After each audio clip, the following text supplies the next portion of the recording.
Hello, everyone. Welcome to the weekly review for the Lim Tan clients, or you are the esteemed Lim Tan clients that is viewing this video. If you're not a Lim Tan client as yet, don't worry. Or you can feel free to look at this analysis video where I'm going to conduct the intraday market analysis, or rather, I would say that the market analysis while it is still running.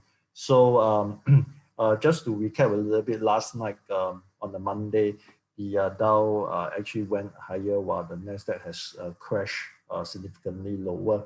So the reason being is because the market has shifted their attention back to uh, traditional value stocks, where they are selling the tech sectors and then buying those seemingly undervalued counters like Caterpillar, etc. Okay, so for the Singapore market, how does it look like? Now, I'm just like to share with you my screen over here. So we are going to look at the live price quote over here. So you can see the price are running right now. These are Lim Tan charts, rather the price quotes. So you can see from my screen, UMS, uh, Venture, and then we have AEM over here.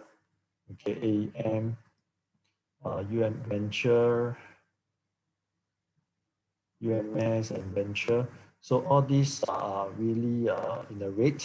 So despite STI is going up 20 points, but these tech counters are going red. And those technological involved like iFast, no doubt is in the financial sector where it's handling the broker, but the market choose to take profit on them, or choose to exit them first and then look at those traditional value stocks. Like for example, we have the property counters are running. We have CityDev running as high as 759 before you retreat to 739. Then we have CapitaLand rebounding to 314. Okay, so I'm going to go through certain levels that you're going to look at for those traditional counters later on as well. And then before that, then we talk about SIA. Right, last week I mentioned that SIA and SETS are pending for breakout. Okay, so we can see SIA and SETS over here. Let me just, it's not in this watch list. Let me just click and then just go to SIA. Over here, you can see SIA. SIA has actually taken off with high volume. You can see the volume tremendous, all the way from 441 open to 465. Okay, so this is a very strong showing from SIA. We'll take a look at the chart later on. Then we have SETS. Okay, so SETS also have a very strong showing up 4.1% to hit as high as 432 before settling now at 428. But the market hasn't closed yet, so we do not know where is the closing later on. We shall see if we can close near the high about 428, 429, or even 430, it will be good. Okay, so let's take a look at the chart for these counters that are running now. So this is the XPT, rather the live charts that Lim Tan provide. Okay, so if you log in, you may notice a slight difference over here. Just like to introduce a little bit on the chart. This is where it shows you all the sector information. So this is actually very useful because it lists out the same sector counters. Like for example, this morning in my email, I did post about Propnex. Okay, so if you look at Propnex over here, you can see that these are the counters that are in the same sector as Propnex. Okay, these are the performance charts, so you can see which are the counters that are performing fairly well. So it goes by the color code over here. So we have the orange, or the light orange here. Then we have the pink LSET, and the Propnex performance-wise, in terms of percentage, is number 3 over here. And the last one is APAC Reality.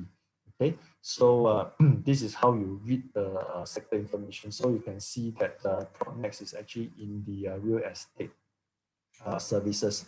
Okay, so without further ado, let's look at the SIA and SETS and CapitaLand and PCD development chart uh, to go through the important levels to look out for. So we can close this sector and then let's go to CapitaLand. So here we have CapitaLand. If you were to look at the chart here, this counter is pending for a upward movement. You can see the downtrend line here. This is a nice white candle, and then we have the upper downtrend line. So if CapitaLand can break above this upper downtrend line, this is seemingly looking like a descending wedge, and it can have a projection target where if CapitaLand breaks out with a strong volume, maybe volume about 5.61, then we can see CapitaLand hit about 3.25 level. So this is an important breakout to have so that we can see CapitaLand go back to 325 or even 329 level. CityDev, I would say that the counter is a bit disappointing now because the long white candle has actually turned out to form a long upper shadow over here. So this is where it shows the uncertainty whether it should really, or rather it deserves this kind of rally or not. Okay, so today's closing is not end of the day yet. We still have 2 more hours to go before the market close. So if you can miraculously, sorry, I beg your pardon. So if we can close at least 7.5, okay, then we can see potential upward movement. Something like that may edge higher before it starts to pull back. So here we can see that this counter hit resistance at 775 if we can close higher today.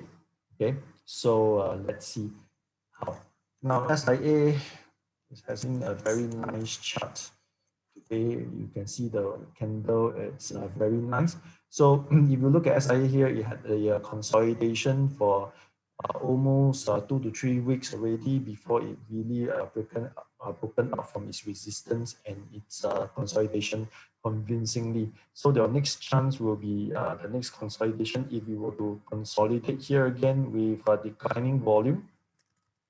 Then a breakout may see SIA breaks above 478. And we have SATS. So SATS has also very strong volume breakout as well. So the next resistance to watch is around here. Okay, so this level that we can expect to test is about 445. So if SATS continue to go up, 445 could be tested. And I see there's a good chance. Why? Because the volume today is very high. I think the market is actually rotating towards this value stock so that we prepare for the more opening of the economy, where there are more influx of people, more transporting of vaccines going on, etc. Okay, so let's look at the next counter that hasn't run yet. Could this be the next counter that may benefit? As we can see, ComfortDelGro is consolidating at this support level, and we needed to test this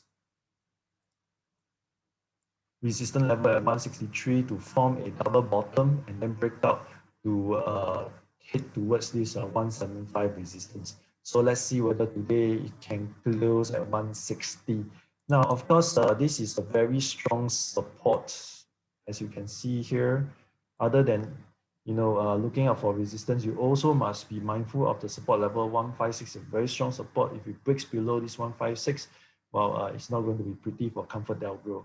Okay, but normally when the SIA transport sector runs, led by SIA, ComfortDelGro tend to be more bullish than bearish. So let's see where ComfortDelGro will go to. Okay, next, just like to touch on the bank a little bit. So this week, what to watch out for? The bank's result announcement, OCBC and UOB this week. So DBS has submitted a good set of results. The NAV, we have studied the result. The NAV has been going up. It's a pretty decent set of result. So we can see DBS, no doubt it hasn't break, holding at the support level. And here we should be able to see more upside if OCBC and UOB also have a good result. Now let's take a look at OCBC chart. So we have OCBC still trying to breakout, so it tests its resistance. So as I mentioned last week or the week before, UOB and OCBC has a stronger chart compared to DBS. So for the fact that you can see OCBC is still nearing its resistance while DBS is low, but of course people will see that DBS as an opportunity. So they can see that DBS is a low, they have an opportunity to buy in. Now UOB over here, you can see that it just pulled back slightly from its resistance, very close, 24.05, 24.21. So this week, maybe we can see it test its result. I beg your pardon, test its resistance if its result is good. Okay, now let's just quickly touch on counters like SGX. Whether SGX could be going up. So just a little bit of shout out over here. So maybe you want to watch out for SGX because when the whole market rally, SGX is also taking part. So resistance SGX is 10.05. Then iFast, no doubt, is selling down today, but it's still the fastest growing company in Singapore. So we can watch out for iFast with this gap over here. Then we shall see whether it fill up the gap completely. So it almost fill up entirely. I mean the gap entirely, just a little bit more to fill up. Then from here, if it can rebound, of course, this will be a significant movement because it actually needs to break this. Let me just erase off everything. So it actually needs to break above this downtrend line. So to go to its next phase where the next target will be around $7.50 to $8. Okay, so with this, thank you for viewing for this video. I hope that you enjoyed this video. So for those who like to refer your friend to me as my client, so do feel free to contact me. So if not, I will see you next week. Take care and have a good week ahead.